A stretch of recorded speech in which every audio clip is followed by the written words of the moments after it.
For years, we Americans have wrung our hands about the decline of manufacturing.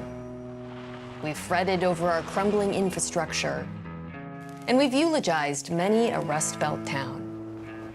But it's not fair to say that the age of American enterprise is truly over, because we still make things in this country.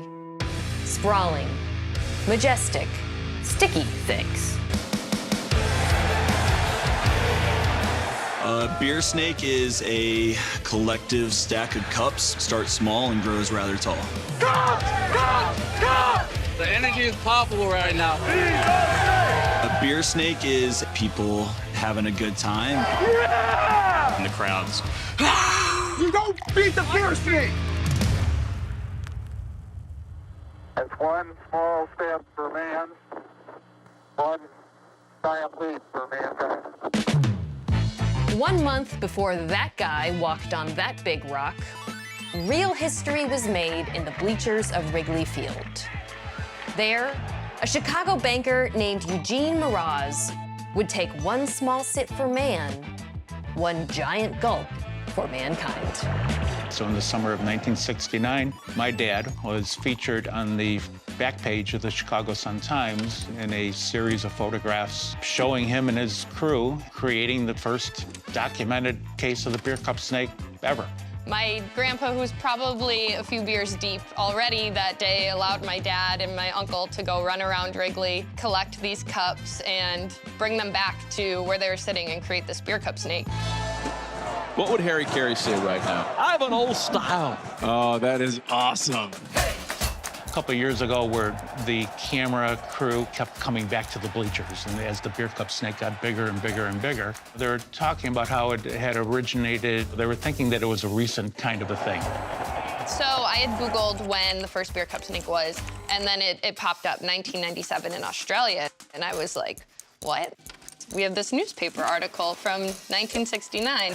I just tweeted it to my less than 1,000 followers on Twitter, and this was after my grandpa had already passed away. I wanted him to get credit where credit was deserved. Thanks to his granddaughter and his son, Gene Mraz has finally assumed his rightful place in American history. Meanwhile, in the nation's capital, fans of the UFL's DC Defenders are building upon this storied tradition. It has begun! I'll start right when I get into the stadium, about an hour before kickoff. I am holding that thing until about 2 minutes before the game ends. Evan at the bottom has to be pushing up on the snake, and then you got the people at the top. We got cups, shuttle. Oh, up on the hop, here we go. We have the DC conductors. Cups, here we go, boom. Boom, what we got? Boom, boom, boom, boom, boom, there we go. They're up and down the stands collecting cups to add to the beer snakes. There we go, appreciate it. Perfect cup, the 24-ounce beer. We do have a lot of people who will try and put their smaller cups in there. Can't do the little ones? Unfortunately, this is the one situation, size matters. Not the little ones. I'm sorry, yeah, that's big. I'm gonna go connect it right now. It might be dumb guy Tetris, but these folks are organized. And like few other fan bases, they actually got the team on board. Eventually. We had a beer snake going, and Audi Field Security went ahead and dismantled the beer snake. They have a tradition here amongst Defenders fans. They make a beer cup snake out of their empty beer cups, and the stadium security took it away from them. And at the time, you could get a vodka lemonade in a smaller cup, and those vodka lemonades had lemons in it. So now the fans are revolting. Let's just say those lemons ended up on the field. The fans are throwing lemons. Yep. The referees are clearing the players off the field for player safety. Our fans in DC were adamant about expressing themselves this way. We want to highlight them. We want to highlight their creativity. I mean, you do not turn away that beer snake. So, like our founding fathers, the fans and the team worked together to come up with some rules. First and foremost, drink responsibly.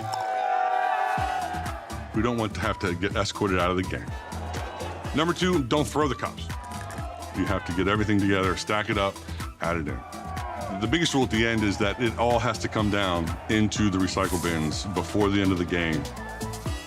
Say from the bottom to the top. This thing goes 40 rows up and it goes across the top of the stadium. So it's got to be at least 5,000 cups. Price of beer these days, it's got to be $75,000, $100,000 to build this thing. What the f? $100 grand? But you know what? I think everyone wins here. The fans got their beer, the team got its cash, and everyone gets to snake. I mean, there's thousands of people just with one goal, and everybody's on the same team. Nobody's against it. Everybody's working together, and you're all best friends for that 3 hours.